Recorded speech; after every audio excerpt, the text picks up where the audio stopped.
do Pai, do Filho e do Espírito Santo. Amém. Vinde, Espírito Santo, enchei os corações dos vossos fiéis e acendei neles o fogo do vosso amor. Enviai o vosso Espírito e tudo será criado e renovareis a face da terra. Oremos. Ó Deus, que instruístes os corações dos vossos fiéis com a luz do Espírito Santo, fazei que apreciemos retamente todas as coisas, segundo o mesmo Espírito, e gozemos sempre da sua consolação, por Cristo Senhor nosso. Amém. Rezemos ainda também com os nossos santos anjos da guarda. Santo, santo, santo, Senhor Deus do universo, o céu e a terra proclamam a vossa glória. Hosana nas alturas. Bendito que vem em nome do Senhor, hosana nas alturas. Nossos santos anjos da guarda, rogai por nós. Todos os santos e santas de Deus, rogai por nós. Rogai por nós, Santa Mãe de Deus. Amém. Em nome do Pai, do Filho e do Espírito Santo. Amém.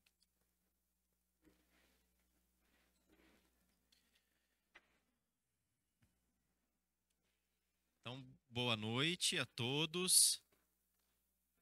Para quem não esteve aqui na primeira vez que eu estive, né, falando sobre os Santos Anjos, eu sou o diácono Alexandre, um nome religioso.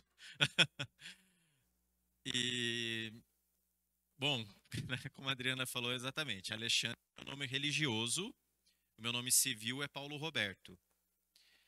Porque na ordem religiosa a qual pertenço, a ordem da Santa Cruz, a obra dos Santos Anjos, nós, quando professamos os votos religiosos, voto de pobreza, castidade e obediência, que todo religioso professa, nós mudamos de nome.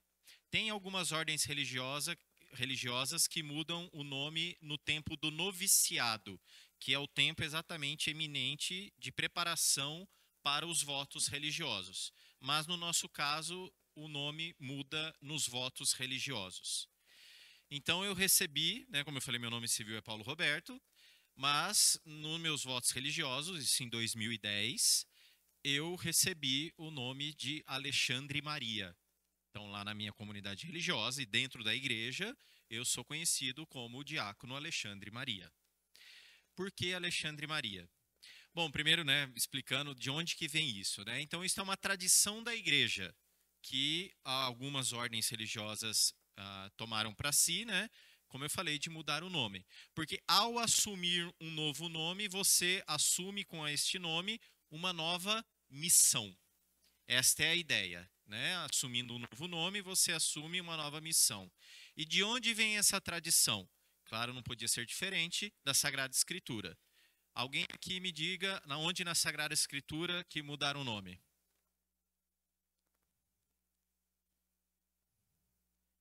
Jacó, Abraão, muito bem. Exatamente. O que mais? Paulo, na verdade, ele já tinha os dois nomes, né? Ele chamava Saulo Paulo, né? Não é que mudou, ele simplesmente depois começou a viver com o nome de Paulo. No Evangelho, Jesus fala para alguém e muda o nome de alguém. Pedro. O nome de Pedro é Simão, não é Pedro. E Jesus falou, tu és Pedro, que significa pedra, né? Então Jesus mudou o nome dele. Então é exatamente daí, né, da Sagrada Escritura, como esses exemplos que foram dados, mas principalmente deste de São Pedro, né? Então chamava Simão e Jesus deu um novo nome para ele. Tu és Pedro. A partir de agora és Pedro. Não é mais Simão, é Pedro. Então vem daí a tradição depois, como eu falei, de algumas ordens religiosas, por exemplo a minha, de mudar o nome depois. A gente tem um nome religioso. Então dentro da igreja eu sou o diácono Alexandre Maria. Se eu vou num cartório eu sou o Paulo Roberto. Mas dentro da igreja sempre diácono Alexandre Maria. E o meu patrono, na verdade é uma mulher, é uma patrona, é uma beata portuguesa da Diocese de Braga. Ela pertence a uma cidade chamada Balazar. Se chama Alexandrina Maria. É o nome desta beata. Beata Alexandrina Maria. Ela morreu em 1956. Então ela é um pouco recente, né? E foi uma moça que viveu durante 30 anos numa cama. Quando ela tinha 14 anos, entraram na casa dela para violentá-la, ela e mais a irmã e uma amiga. E para ela não ser violentada, ela se lançou de uma janela. Então, esta queda colaborou com um problema de saúde que ela já tinha. Então, aos 19 anos, ela ficou paralítica das pernas. E dos 19 aos 49, ela viveu em cima de uma cama. E os últimos 13 anos da vida dela, ela viveu somente da Santíssima Eucaristia. Os últimos 13 anos, somente da Santíssima Eucaristia. Não comia e não bebia mais nada. Viveu muito o mistério do sofrimento, o mistério da paixão. Sofria dia e noite, durante 30 anos. Seja psicologicamente, moralmente, fisicamente principalmente, espiritualmente, sofreu durante 30 anos no intuito de salvar almas. Né? Jesus a chamou para colaborar na salvação das almas. E foi por meio do sofrimento, ou melhor, por meio do amor manifestado no sofrimento, que ela ajudou Jesus a salvar muitas almas. Eu não sei se alguém conhece aqui o padre Gabriele Amorth, que foi um exorcista, né, chefe dos exorcistas do Vaticano, já falecido. Ele era devotíssimo dela, inclusive escreveu um livro sobre ela, e ele dizia que o demônio falou para ele, num exorcismo, que ele tinha ódio da Alexandrina, porque ela arrebatou milhares e milhares de almas das mãos do demônio. Né? Então, assim, ela tem, vamos dizer assim, ela tem um certo destaque, né, nesse caminho do sofrimento, né, no caminho da expiação, né, desse sofrimento pela salvação das almas. Também a ela, no dia 31 de outubro de 1942, o Papa Pio XII, por meio da rádio, consagrou o mundo ao Imaculado Coração de Maria. 31 de outubro de 1945.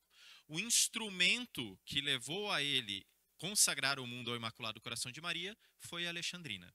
Né? Foi através dela que Jesus pediu para o Papa fazer essa consagração. E era interessante porque ela não via a hora de morrer para poder ir para o céu, para ficar com Jesus. Aí Jesus falou, olha, eu só vou te levar depois que o Papa consagrar o mundo ao Imaculado Coração de minha mãe. E o Papa não consagrava. E ela não morria, claro, né? E o Papa não consagrava, e ela desesperada para ir para o céu, e o Papa não consagrava. Por fim, o Papa consagrou, mas ainda ela ficou mais um tempo na Terra, porque Jesus precisava dela aqui ainda, né? Por meio, como eu falei, dos seus sofrimentos, colaborar na salvação das almas, né? Na Segunda Guerra Mundial, como nós sabemos, Portugal não foi atingido pela Segunda Guerra Mundial, né? E Jesus disse para ela que foi por causa dela. Falou, eu vou preservar Portugal por tua causa. Mas ai de Portugal se não se converter. Né? Então, por causa dela, Jesus preservou Portugal na Segunda Guerra Mundial. Ela é conhecida como a doentinha de Balazar, né? Exatamente porque, né, viveu doente o tempo todo, né? E Jesus a chamava de a minha louquinha, porque ela sem cessar pedia para Jesus para sofrer. Jesus, eu quero sofrer, Jesus me dá sofrimento, me dá dor, porque eu quero salvar almas, eu quero consolar teu coração. Mas ela já estava sofrendo um monte. E aí Jesus fala, não, minha louquinha, você já está sofrendo o suficiente. Você já está me consolando, fica tranquila aí. Né? Então, eu quis, né, me chamar, ter o nome dela, ter ela como patrona, porque eu não conheci até hoje nenhum santo ou santa que amou tanto a Jesus como ela. Né? Eu conheço a história de muitos santos, com todo respeito a todos os outros santos, né? Mas é incrível. Né? Quando a gente, infelizmente, no Brasil não tem livros dela, só em Portugal, né? Mas quando você lê, uma pessoa realmente apaixonada por Jesus, mas de um jeito assim que eu nunca vi na minha vida, né? É incrível o amor que ela realmente tinha por Jesus, Jesus eucarístico. Como ela não podia sair da cama, ela adorava Jesus nos sacrários, em espírito, né? Em espírito ela ia ao encontro de Jesus nos sacrários, ou então mandava o anjo da guarda dela, para que estivesse no lugar dela nos sacrários, né? Ela se dizia a vítima dos sacrários. Falava que o desejo dela era estar em todos os sacrários do mundo para evitar todo e qualquer tipo de profanação ao Santíssimo Sacramento, né? Então, uma vida fantástica, né? Ela é um dos poucos casos registrados na igreja também de um santo, uma santa, que teve possessão diabólica. Mas claro, não porque ela pertencia ao diabo, mas exatamente para sofrer para salvar almas, né? Então é conhecido ela, Santa Miriam de Jesus crucificado, lá de Belém, né, na Terra Santa, e Santa Gema Galgani. Então são as três santas que conhecidas que tiveram a possessão diabólica para através desse sofrimento ajudar a Jesus a salvar almas. Então ela não tinha reservas, ela deu tudo a Jesus por amor a Jesus e por amor à salvação das almas. O lema dela era sofrer, amar e reparar. Um lema que Jesus deu para ela, né? Sofrer, amar e reparar. Depois vocês podem entrar, né? Tem uns sites, né, que falam sobre a vida dela. Vale a pena conhecer um pouquinho a vida da Alexandrina, né? Esta grande santa da igreja lá de Portugal. Bem, então falar em santa, esse é o tema, né, da palestra. Eu agradeço a Adriana mais uma vez pelo convite, né? É uma alegria mais uma vez estar com vocês aqui, de poder tratar desse assunto que a mim toca bastante, né? Eu sempre gostei deste tema. Ah, eu não tive o meu momento de conversão, porque eu desde os 9 anos ingressei na igreja, na catequese e nunca mais saí. E nunca fui, por graça de Deus, assim, do mundo, né? Aqueles que viveram no mundo, de repente tiveram uma conversão. Não. Mas eu tive o meu encontro pessoal com Jesus. Isso aconteceu no ano 2000, durante um encontro da renovação carismática, né? Na verdade, eram 5 encontros ao longo do ano, e um desses encontros eu tive o meu encontro pessoal com Jesus, no ano 2000. E nesse encontro eu fiz uma decisão muito importante, que depois ia ser nortear o resto da minha vida: ser santo. Né? Naquele dia, neste momento que eu tive meu encontro pessoal com Jesus, eu falei para Jesus: eu vou ser santo. Né? Foi um propósito firme que eu fiz de realmente ser santo. Com a graça de Deus, mas ser santo. Né? Então, e tudo isso, esse ser santo norteou a minha vida. Inclusive a questão da minha vocação. Né? Porque no chamado de Jesus, eu via o meu caminho de santidade. Porque também, como nós ouviremos aqui, faz parte do caminho de santidade buscar viver e cumprir a vontade de Deus. Então, um dia que a vontade de Deus ficou clara para mim, que o meu caminho era o sacerdócio, né? E, consequentemente, meu caminho de santidade, então eu tomei este rumo, né, da minha vocação. Mas, como eu falei, a base foi essa decisão que eu tomei no ano 2000, ser santo. E é sobre a santidade que nós vamos falar um pouquinho. Depois, como na última vez, eu vou abrir um espaço para perguntas, né? Quem quiser, seja sobre o assunto, seja sobre o que quiser. Bom, interessante, eu agradeço, foi providencial essa frase aqui, porque aqui já resume muita coisa do que eu vou falar, né?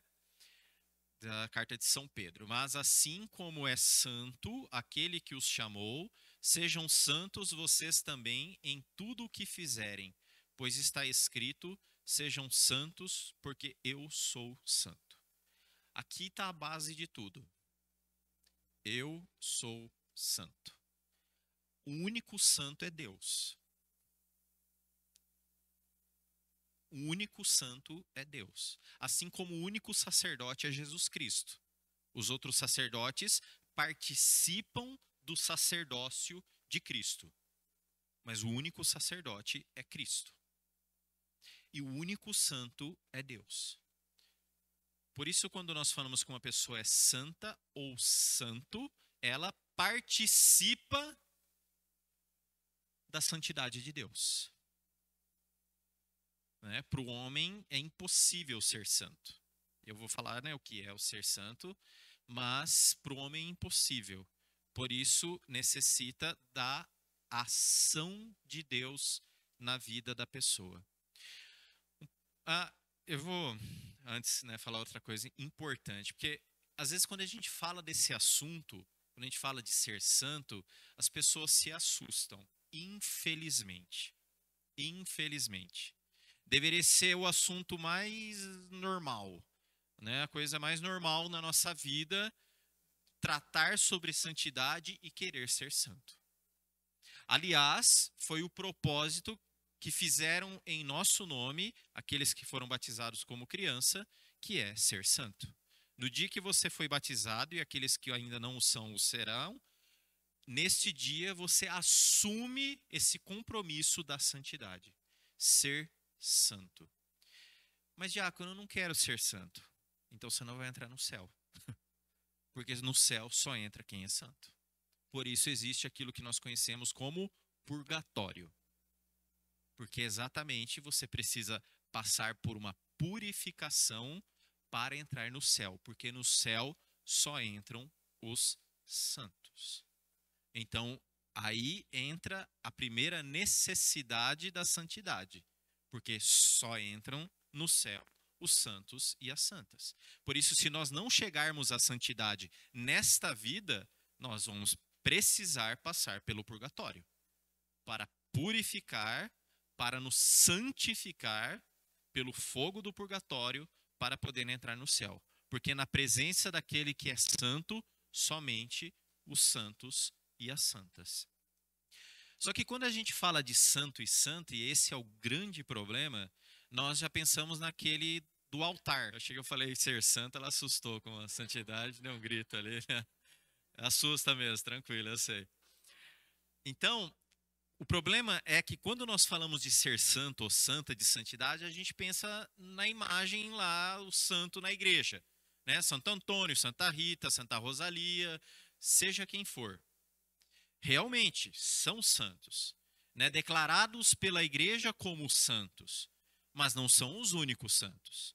Todos aqueles que estão no céu são santos, mesmo se ele não foi canonizado pela igreja, né? Que este é o termo que nós utilizamos para santificação oficial, vamos dizer assim, de uma pessoa, a canonização de uma pessoa. Né?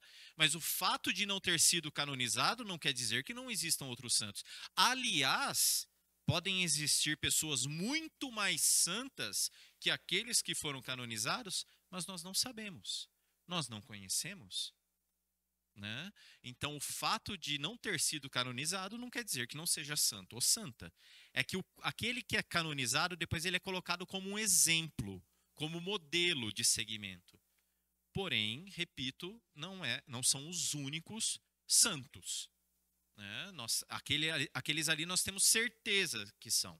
Porém, existem muitos outros santos e santas no mundo aí que nós não sabemos, nós não conhecemos e não vão ser canonizados, mas não deixam de ser santos.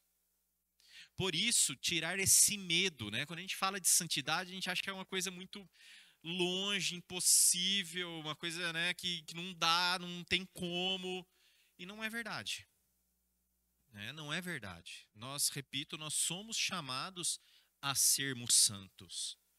Né? É uma vocação de cada cristão, de cada batizado. Isto foi a grande reviravolta do Concílio Vaticano II, porque era outra ideia errada que se tinha, que só religioso e padre eram santos. Mentira. Né? Todos são chamados à santidade.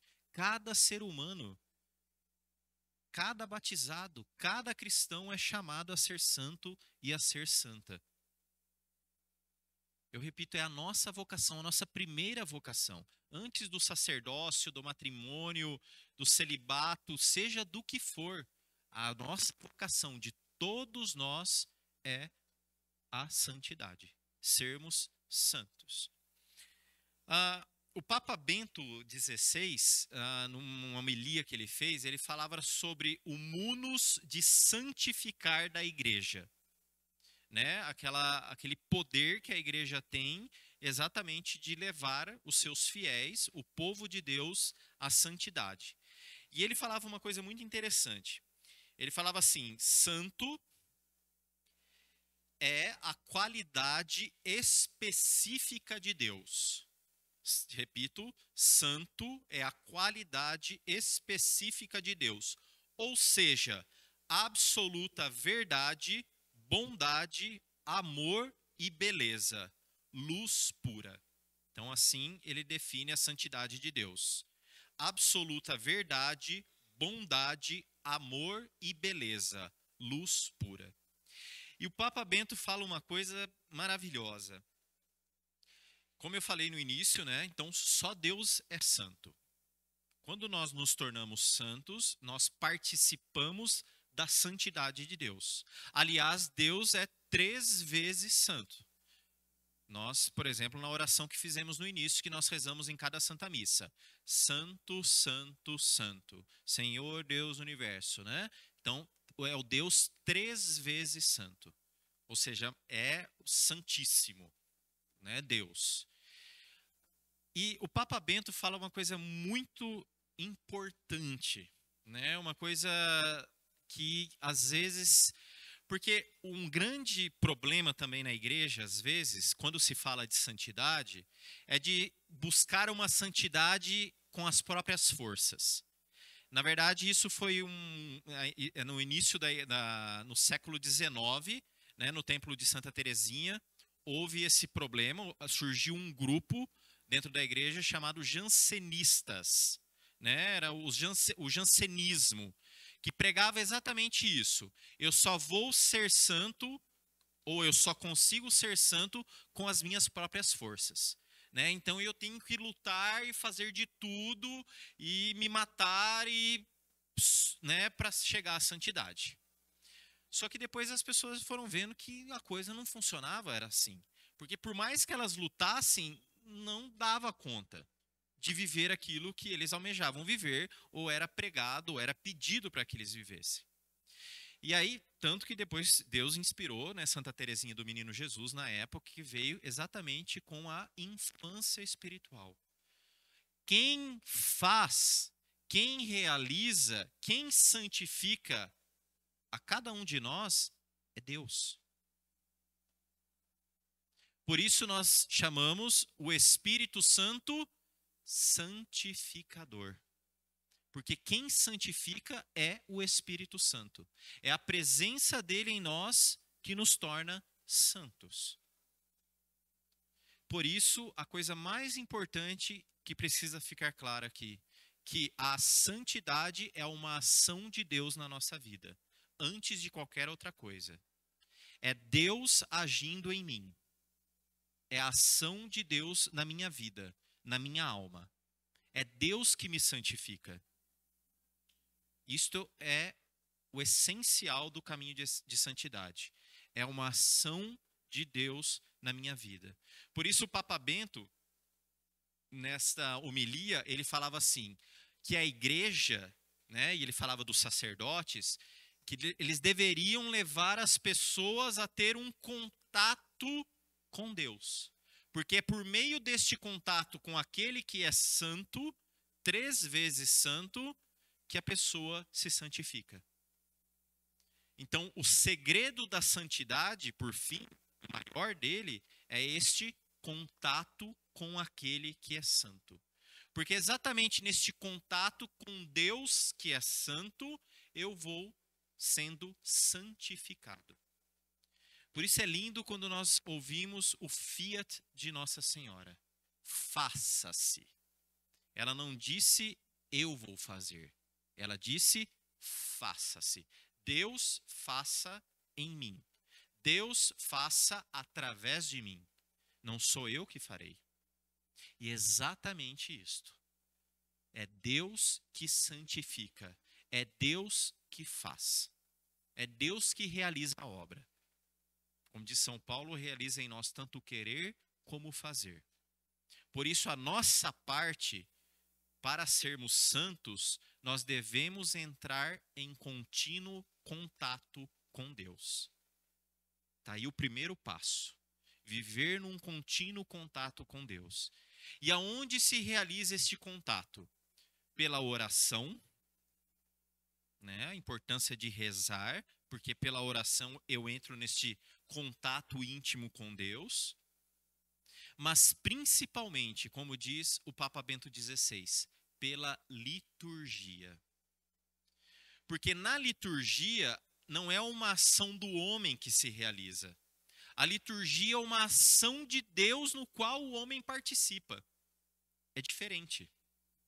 Então, na liturgia, eu entro na esfera de Deus. Eu entro no mundo de Deus, na liturgia. E exatamente não existe lugar maior aonde ter um contato tão íntimo e profundo com Deus do que na liturgia. E quando eu falo liturgia, de modo particular, os sacramentos. Né? Por meio dos sacramentos, eu entro neste contato íntimo e profundo com Deus. E aí, por meio deste contato, Deus vai me santificando. Deus vai me transformando. Deus vai realizando a obra dele em mim. E é lindo essa questão da santidade, por quê? Porque para cada pessoa Deus tem um caminho único de santidade. Único. O teu caminho de santidade ninguém teve, não tem e jamais terá. É um caminho único de santidade, assim como cada pessoa é única perante Deus. Isto é lindo. Para cada pessoa, Deus tem um caminho de santidade.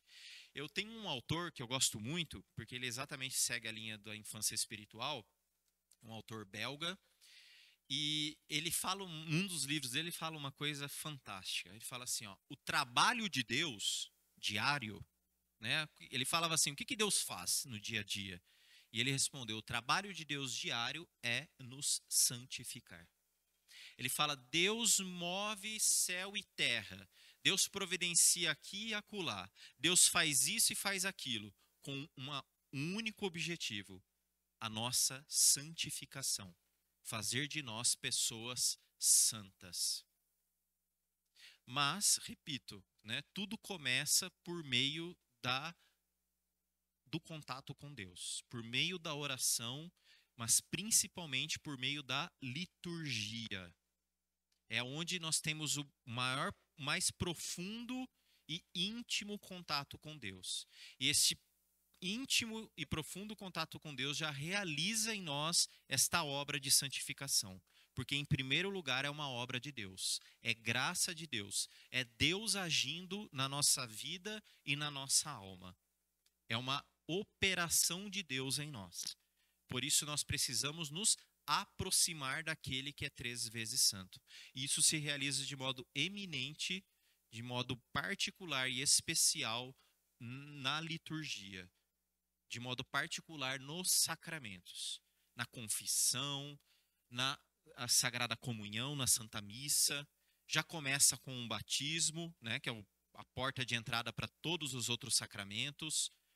Para que eu receba as graças dos outros sacramentos, primeiro eu preciso receber o dom e a graça do batismo, que é exatamente a presença do Espírito Santo santificador na nossa alma. Nós recebemos aquela graça que nós chamamos de graça santificante, que é exatamente a presença do Espírito Santo em nós.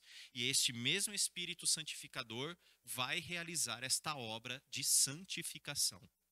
Por isso, a primeira coisa que fique bem claro, para sermos santos, nós precisamos nos manter em contato com Deus. Quanto mais profundo e mais íntimo esse contato, mais Deus vai trabalhar em nós.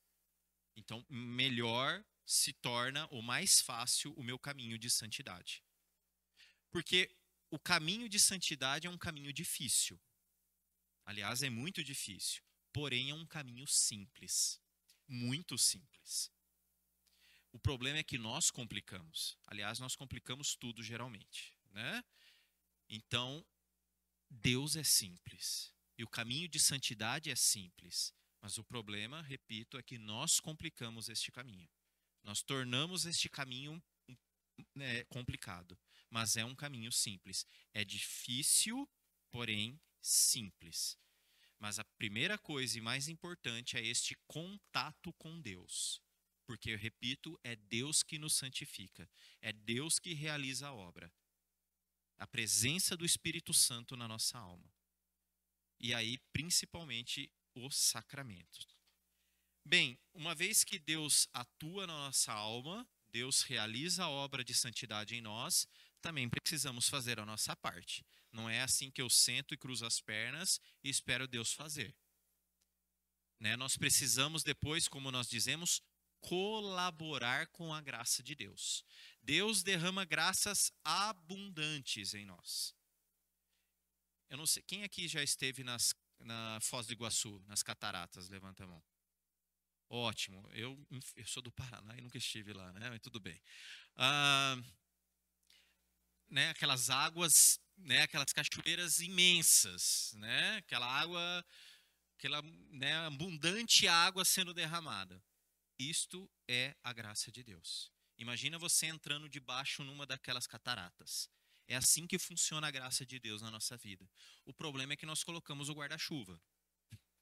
Né? A gente tem medo de se molhar com a graça de Deus. Então nós precisamos acolher a graça de Deus, colaborar com esta graça. E como nós colaboramos com a graça de Deus? Qual é o maior empecilho da ação da graça de Deus na nossa vida? Hã? Pecado. Exatamente. Então, a nossa primeira colaboração nesse processo de santificação é lutar realmente com afinco e energia contra o pecado. Essa é a nossa parte. Deus vai te dar a graça de lutar contra o pecado? Vai. Mas a tua parte você tem que fazer também. Né? De realmente romper com tudo aquilo que te leva ao pecado. Com tudo aquilo que te leva a ofender a Deus. E eu não estou falando somente dos pecados mortais. Eu também estou falando dos pecados veniais. Todo e qualquer tipo de pecado. Nós deveríamos realmente lutar contra o pecado. Esta é a nossa colaboração. Esta é a nossa parte. Lutarmos com afinco contra todo e qualquer tipo de pecado. Porque é exatamente o pecado que impede a ação da graça de Deus na nossa vida. É como sangue circulando na veia. A graça de Deus. Eu vou pecando, eu vou colocando gordura dentro da minha veia. Aí a veia vai entupindo. O sangue não pode passar mais, aí vem um AVC, parada cardíaca e etc. Espirituais. A graça é o sangue que corre. O pecado é a gordura que fecha a veia.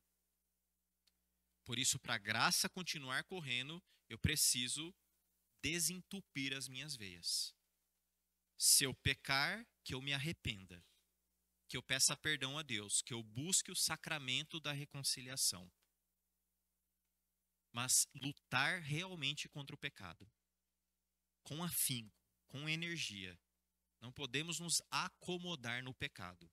Nós precisamos realmente lutar contra todo e qualquer tipo de pecado. Então, primeiro passo da nossa colaboração. Segundo passo da nossa colaboração, fazer a vontade de Deus. Aí é a nossa parte também.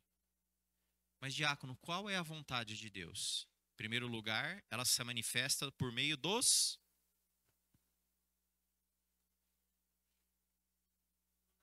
mandamentos. A vontade de Deus se manifesta principalmente para nós, na nossa vida, em primeiro lugar, nos mandamentos. Então, viver os mandamentos. Evangelho de segunda-feira. Bom mestre, o que eu faço para receber a vida eterna? O jovem pergunta para Jesus. O que Jesus respondeu? Observa os mandamentos. Então, a vontade de Deus se manifesta principalmente ou primeiramente na nossa vida nos mandamentos. Então, fazer a vontade de Deus é viver os mandamentos.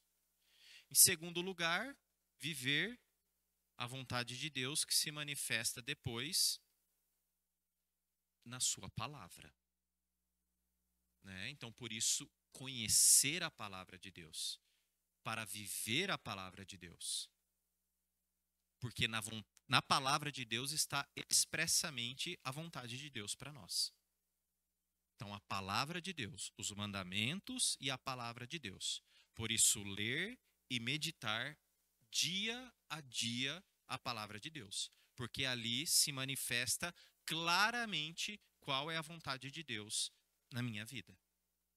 Mandamentos e palavra de Deus. Em terceiro lugar, a tua vida ordinária. Para mim, que sou religioso, é mais fácil. Por quê? Eu tenho um superior. O superior fala para mim, Diácono Alexandre, eu quero que você vá na cidade comprar banana. É a vontade de Deus na minha vida. Clara. Porque, no meu caso, ela se manifesta por meio do superior. Diácono Alexandre vai ali capinar aquele mato ali. É a vontade de Deus expressa e clara na minha vida. Que, repito, se manifesta por meio do superior. Mas vocês não têm superiores. Por isso, a vida de vocês é a vontade de Deus. Em que sentido? As obrigações de vocês. Se você é pai, qual é a vontade de Deus para você? Que você seja pai. E viva como pai. E cuide dos seus filhos. Se você é esposo, é esposa, é ser esposo e esposa. É cuidar da tua esposa, é cuidar do teu esposo, dar a devida atenção. Se você trabalha, a vontade de Deus qual é? Que você trabalhe da melhor forma possível, do modo mais perfeito possível. Se você estuda, a vontade de Deus é que você estude. Qual é a vontade de Deus para vocês neste momento?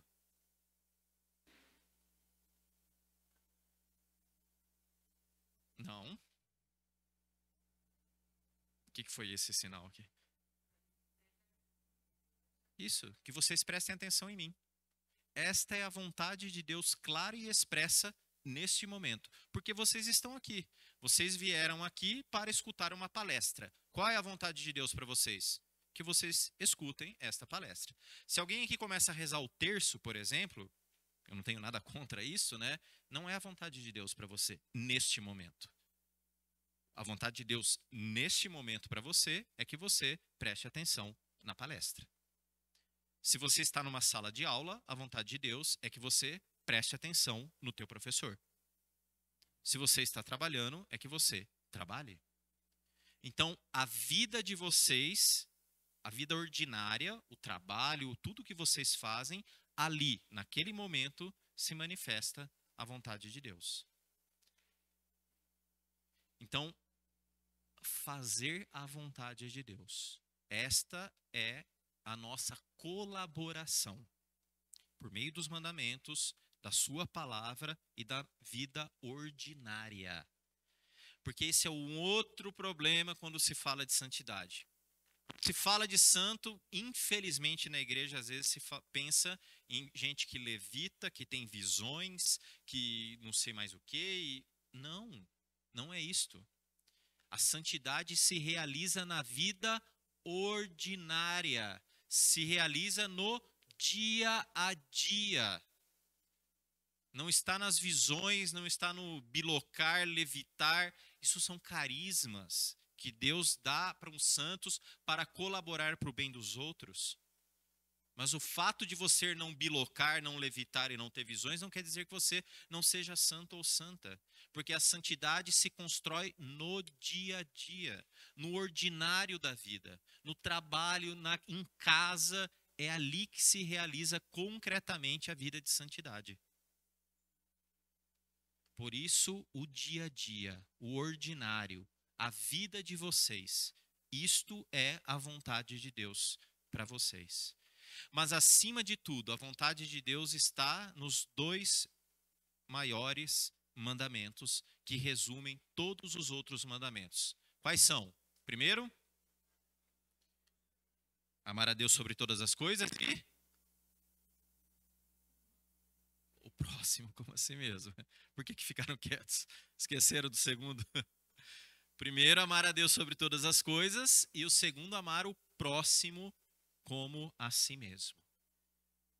Esta é a maior vontade de Deus para cada um de nós, de amarmos a Deus sobre todas as coisas, acima de tudo, e amar o próximo como a si mesmo.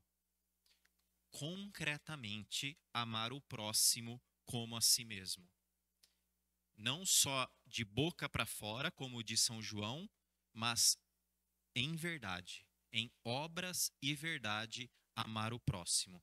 Amar o próximo na minha casa, em primeiro lugar, amar o próximo no meu trabalho, amar o próximo na minha faculdade, amar o próximo entre os meus vizinhos, amar o próximo, como Jesus nos amou.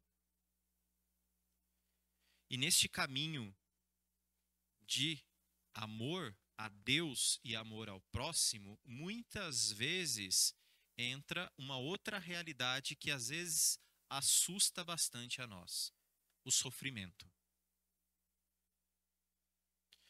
O sofrimento é um modo pelo qual, além de Deus nos transformar, nos santificar, nos purificar, é um meio pelo qual nós podemos, mais do que em qualquer outro momento ou situação, amar a Deus e amar ao próximo.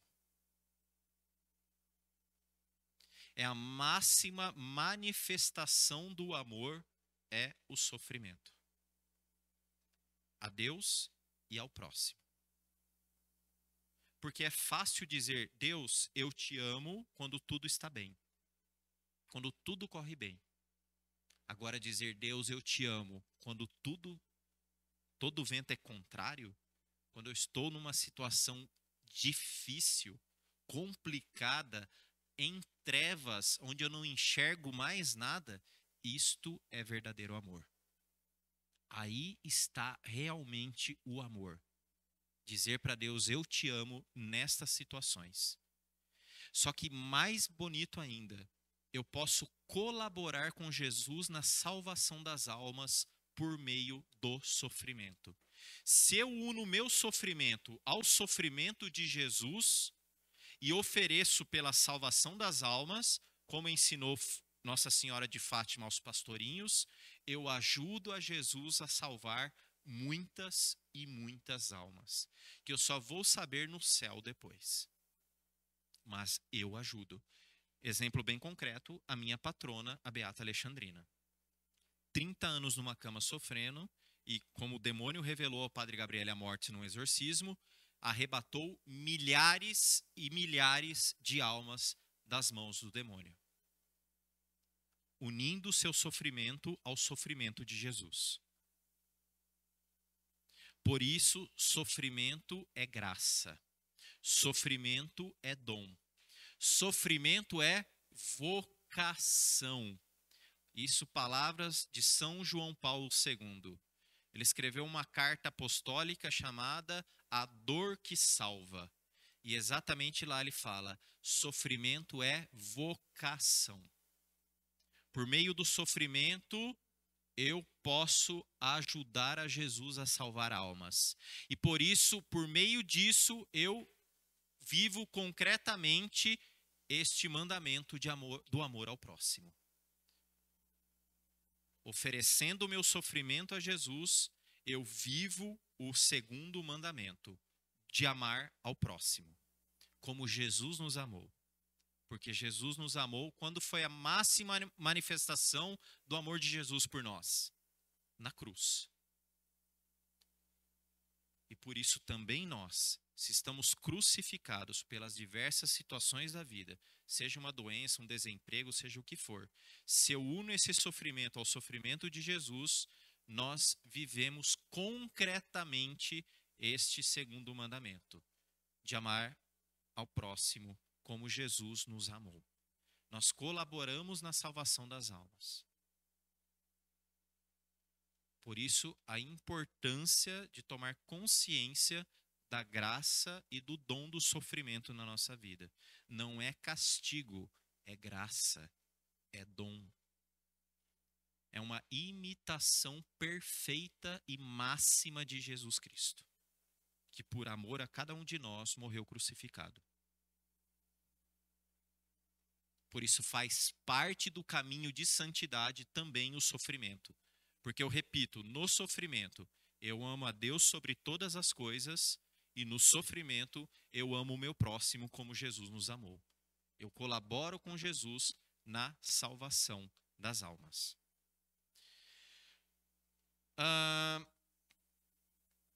O terceiro ponto que eu queria falar sobre a santidade. Então, o primeiro ponto, o contato com Deus. Né? Porque é Deus que é santo e é Deus que nos santifica.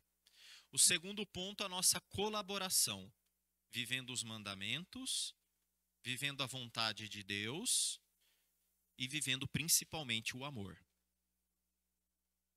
Porque exatamente a santidade é viver o amor em cada momento, em cada circunstância, em tudo aquilo que eu faço. Porque se eu faço uma coisa sem amor, diante de Deus não tem nenhum valor. Repito, tudo que eu faço sem amor, diante de Deus não tem valor algum. Nada é palha diante de Deus. Qualquer coisa. Por isso São Paulo fala, eu posso entregar meu corpo às chamas, eu posso dar todos os meus bens aos pobres, eu posso isso e posso aquilo. Se não tiver amor, é como um sino que retine. Só soa, mas não tem valor algum. Por isso o caminho da santidade é o caminho do amor vivido na prática, em cada momento, em cada circunstância. Santa Teresinha do Menino Jesus dizia, se eu pego uma agulha do chão com amor, eu posso salvar uma alma. Exagero dela? Com certeza não. Porque o amor tem uma força que nós não temos noção. Da força que tem o amor. Não só uma força transformadora palpável, visível, mas uma força espiritual. O Catecismo da Igreja Católica fala que quando nós fazemos uma obra de caridade, aquilo gera um efeito para todo o universo. Catecismo da Igreja Católica. Irradia para todo o universo uma obra de caridade. A força daquele amor. Cada ato feito com amor é como uma bomba atômica. Por isso, se queremos ser santos, e nós devemos ser santos, viver o amor. A cada momento, em cada circunstância, em todas as situações, com todas as pessoas. Isto é santidade. Amor. Viver no amor. Viver o amor. Viver para o amor. Viver com amor. Mas um segredo que os santos tiveram também, muito, muito importante, é viver o hoje. Viver o agora. Os santos não viviam no passado e muito menos no futuro. Os santos viviam o hoje. Porque, como diz Santa Teresinha do Menino Jesus também, eu só tenho o hoje para amar a Deus. Quem aqui garante para mim que amanhã vai estar vivo? Levanta a mão, por favor. Impossível. Não tem como garantirmos que amanhã estaremos vivos. Eu posso morrer nesse exato momento. Eu posso morrer ao sair daqui. Eu posso morrer durante esta noite. Por isso, o grande segredo dos santos, eles viviam o hoje. Nem o passado, nem o futuro, mas o agora.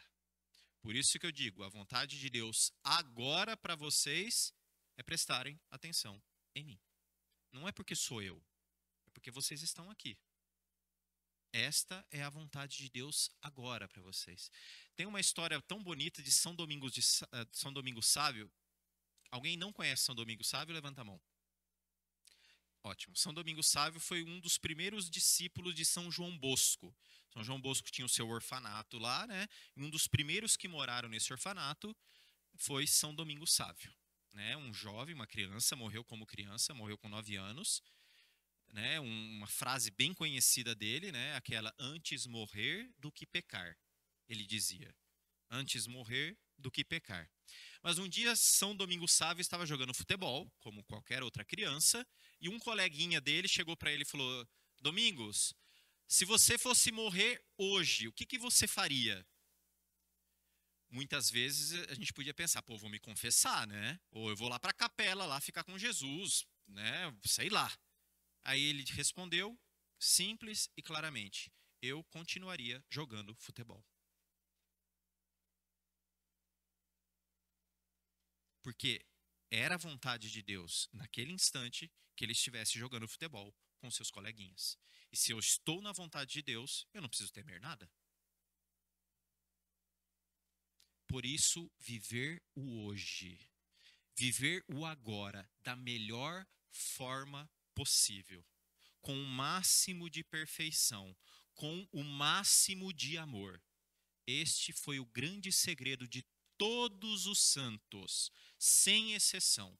Para eles era claro: o meu dia de amar a Deus e ao próximo, o meu dia de glorificar a Deus é hoje. Não foi ontem, porque ontem já não existe mais, e não será amanhã, porque o amanhã ainda não existe e talvez não venha a existir.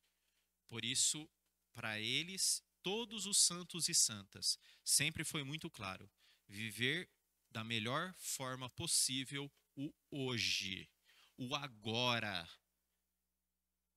cumprindo neste momento a vontade de Deus, vivendo com o máximo de amor possível aquela situação, aquele momento que eu estou vivendo. Isto é caminho de santidade.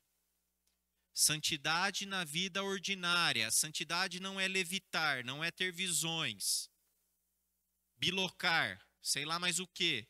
Santidade é viver o amor concretamente a cada dia, em todas as situações, no hoje e no agora. Isto é santidade. E pode ser que você não vai ser canonizado. E não importa isto. Eu repito, aqueles santos que são canonizados são colocados simplesmente como modelos para a igreja. Mas o fato de não ser canonizado não quer dizer que você não seja santo ou santa. Por isso, a coragem de buscar a santidade. Buscar a santidade com afinco, com alegria. Beato Carlo Acutis, né? A relíquia dele está rodando toda a diocese aí, né? Ele tem um kit santidade, né? 8 pontos que ele fala para ser santo. E o primeiro deles é este: querer ser santo. É o primeiro ponto. Se você quer ser santo, você tem que querer ser santo. Se você quer ser santo, Deus vai colaborar contigo. Deus vai te dar a graça. Deus vai te conduzir. Nós precisamos fazer a nossa parte, como eu falei. Mas, acima de tudo, é obra de Deus. É Deus que vai dar a graça. Porque, eu repito, nós temos que ser santos. Não é uma opção. Ah, eu não quero. Se você não quer, você não vai entrar no céu. É simples assim a coisa. Só entra no céu quem é santo. Por isso eu digo de novo, se nós não formos santos aqui nesta terra, nós vamos para aquele lugar chamado purgatório. E vai por mim. Não é nem um pouquinho legal ir para lá. Claro que lá a salvação já está garantida. Mas é um lugar de muito sofrimento. Muito. Os santos que tiveram contato com as almas do purgatório diziam: é melhor passar todo e qualquer tipo de sofrimento aqui do que para o purgatório. Por isso, lutarmos pela santidade, de sermos santos já nesta vida, para não precisarmos passar pelo purgatório. Porque no céu só entra aquele que é santo e é santa, para estar diante daquele que é 3 vezes santo. E graças a Deus nós temos a ajuda dos santos do céu que intercedem por nós, do nosso anjo da guarda, que quer colaborar no nosso caminho de santidade, que sabe qual é o teu caminho de santidade que Deus traçou para você, que Deus pensou para você, na Santíssima Virgem Maria, a Santíssima Virgem Maria, que também quer nos ajudar e colaborar com a nossa santidade. Por isso não falta ajuda, não falta. Nós só precisamos querer e realmente buscar, colaborar, ajudar, fazer a nossa parte. A graça de Deus não vai faltar. Amém? O grande problema hoje, e não só para os jovens, né? As pessoas perderam o rumo. A verdade é esta, né? As pessoas tiraram o olhar da meta. Os 3 inimigos nossos são nós mesmos, e é o principal inimigo nosso, o mundo e o demônio. Né? Então são os 3 inimigos da nossa alma. Nós mesmos, o mundo e o demônio. E tanto um como o outro, nós mesmos, o mundo e o demônio, eles têm ganhado muita força. Né? Basta ver o mundo, como ele está, o que tem acontecido. E, infelizmente, tudo isso tem envolvido muito as pessoas. O grande problema hoje do mundo, inclusive da igreja, se chama falta de fé. As pessoas perderam a fé, literalmente falando. Ou a fé esfriou bastante. Então, se nós queremos hoje colaborar, sejam com os adolescentes, né? Porque, por exemplo, para viver o mistério do sofrimento, né, como eu falei, só com fé. Eu uma vez fiz um trabalho na faculdade falando sobre a eutanásia. E eu falava sobre a eutanásia sobre a perspectiva ética. Era um trabalho de ética. E lá no trabalho eu cheguei à conclusão: é impossível você convencer uma pessoa de não querer sofrer se não tiver fé. Eticamente falando, é impossível você convencer alguém sobre o sofrimento. Impossível. Só pela fé.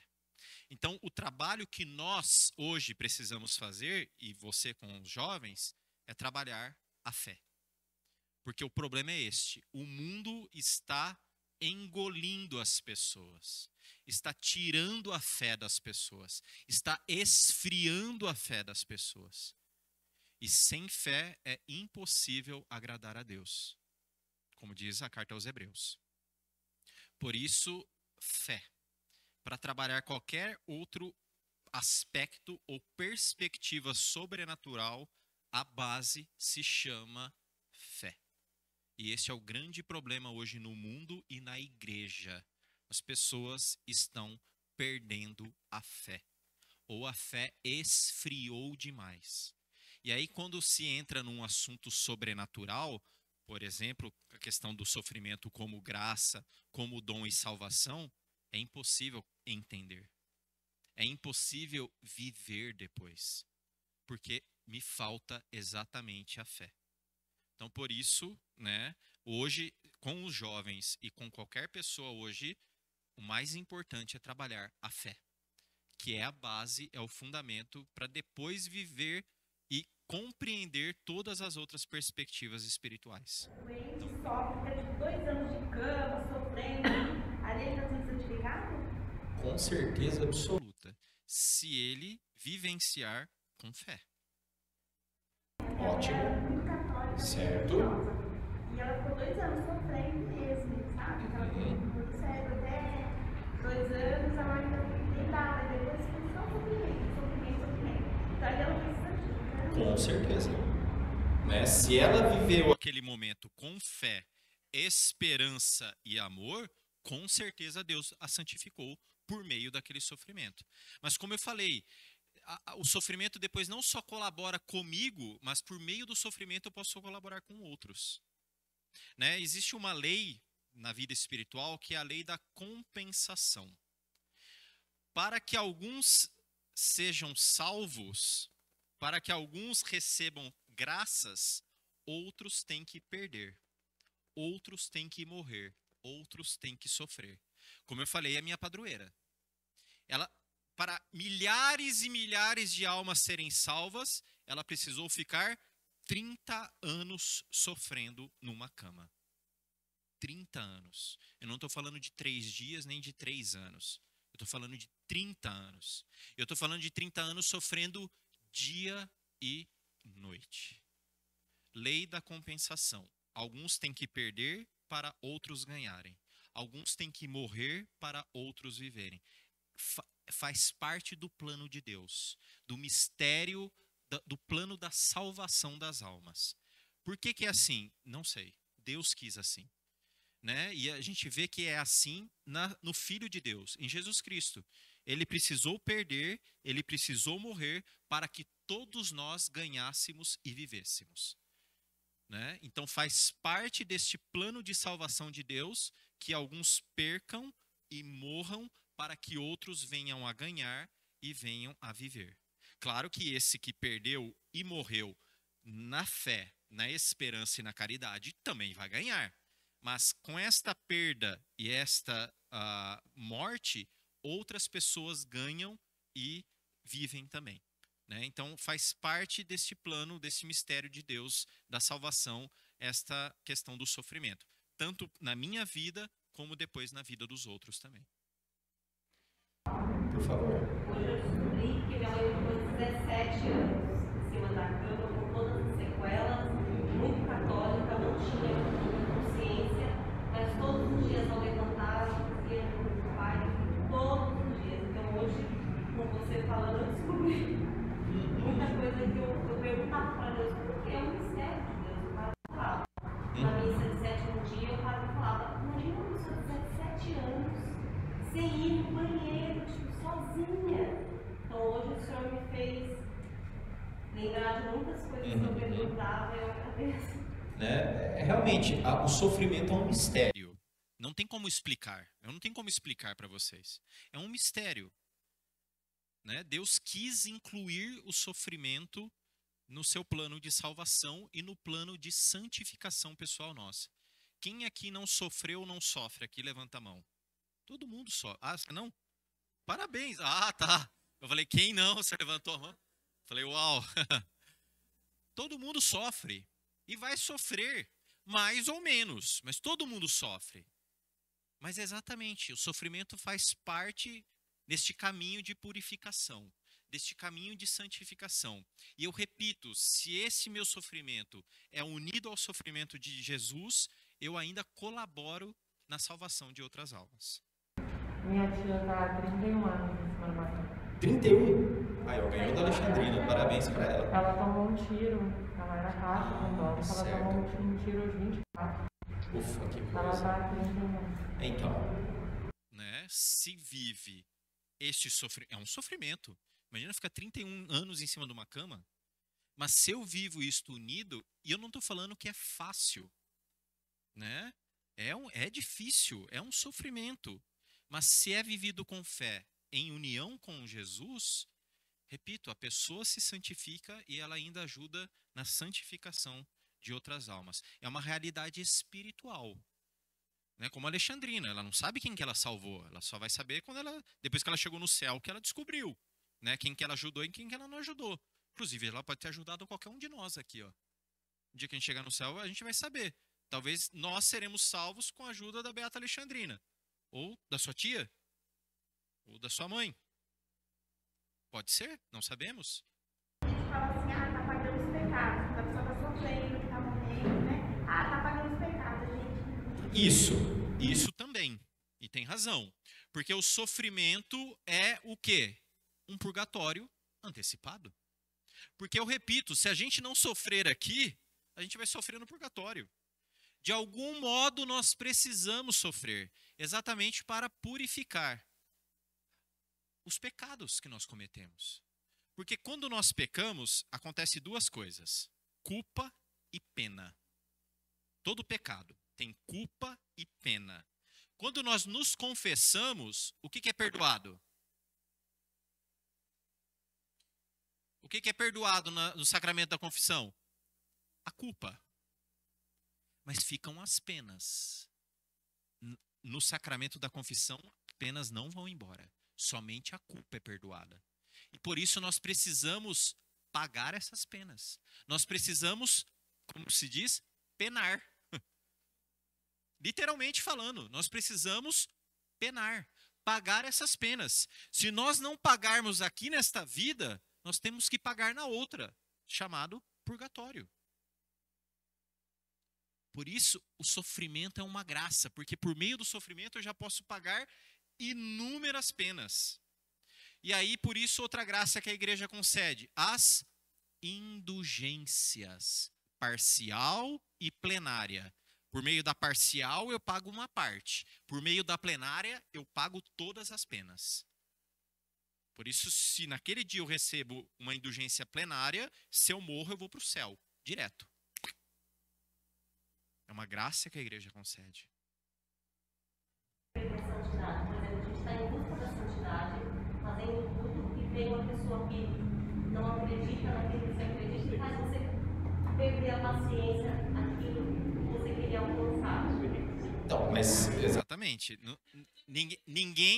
Ninguém pode nos levar a perder a santidade, né? Porque exatamente, se uma pessoa vem me atrapalhar, se eu for paciente com ela, eu me torno santo. Porque eu vivo a virtude da paciência, né? Então, tudo colabora com a santidade. Tudo. Repito, qual é o trabalho de Deus? Nos santificar. Por isso, tudo que Deus quer ou permite na nossa vida, a cada dia, tem uma única meta: sermos santos. Chegarmos à santidade. Se eu acolho aquilo que Deus quer ou permite na minha vida, uma pessoa me incomodando, me tirando a paciência, se eu acolho com paciência essa pessoa inoportuna, se eu a amo, eu cresço na santidade. Por isso, tudo é oportunidade de ser santo. Cada circunstância na minha vida, seja boa ou principalmente as ruins, são oportunidades de viver o amor. São oportunidades de sermos santos. E repito, santo hoje, agora, nem ontem e nem amanhã, porque ontem passou e amanhã não existe.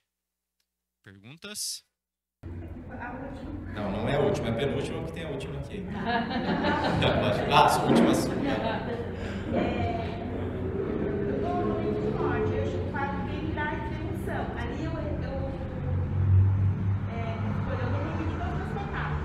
Claro que me absolveu, tá? Ali eu estou sendo santa. Ali vai pro céu. Rezem a cada dia a São José para uma boa morte. A São José, padroeiro da boa morte. Não existe graça maior do que morrer ao lado de um sacerdote, assistido por um sacerdote. Porque exatamente ele vai ministrar os sacramentos para ti, seja da unção dos enfermos, seja o sacramento da reconciliação, e naquele momento, se você morrer, você vai direto para o céu. Não existe graça maior. Por isso, inclusive em algumas ladainhas, inclusive na ladainha de todos os santos, nós pedimos a Jesus: da morte repentina, livrai-nos, Senhor. É triste, por isso nós devemos pedir uma boa hora da morte, uma morte repentina, porque pode ser que eu não consiga me arrepender dos meus pecados. Por isso que Deus nos dê a graça de morrer ao lado de um sacerdote, assistido por um sacerdote, para que eu receba depois as graças necessárias exatamente para a minha purificação final. Trazendo um pouco para o contexto atual que todos vivemos, que é a pandemia, isso está causando um sofrimento mundial. Seria uma forma de santificar o mundo? Olha, Eu vejo a pandemia como uma forma de purificação do mundo, né? E claro, automaticamente também de santidade. O grande problema é que se aconteceu um medo exagerado, um pânico, um desespero, e isso não é de Deus. Porque quem vive a cada dia na vontade de Deus que vive o amor, que busca a santidade, não vai ter medo de morrer. Né? Então foi criado, mas isso também por colaboração da mídia, etc., né? Um pânico, um desespero que, eu repito, não vem de Deus. Se Deus permitiu esta pandemia, foi para purificar a humanidade. Foi para santificar os fiéis, com certeza absoluta.